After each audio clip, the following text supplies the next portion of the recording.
Are you currently pregnant?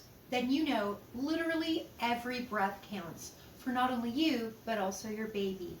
Now, what about that indoor air? It's probably more polluted than you think.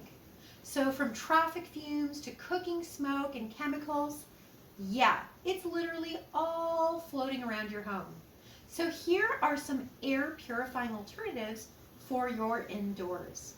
Enter air purifiers, the unsung heroes that literally trap dust, fumes, and allergens. Studies show cleaner air leads to healthier birth weight and better brain development.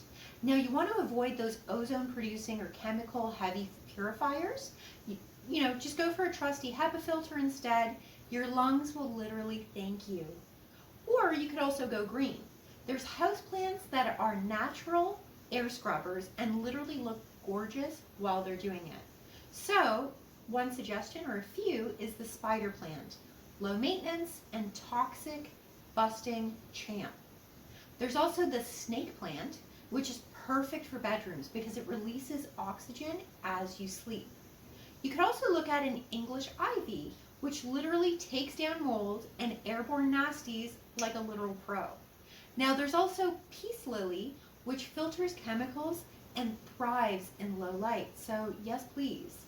You could also look at the Erica palm, which adds moisture and cleans and clears the air, which is like literally a total vibe. So whether you're into like team tech or team houseplant, literally clean air is one of the best gifts you can give your baby. Please like, subscribe, and breathe easy. You're doing literally amazing, Mama. Keep going.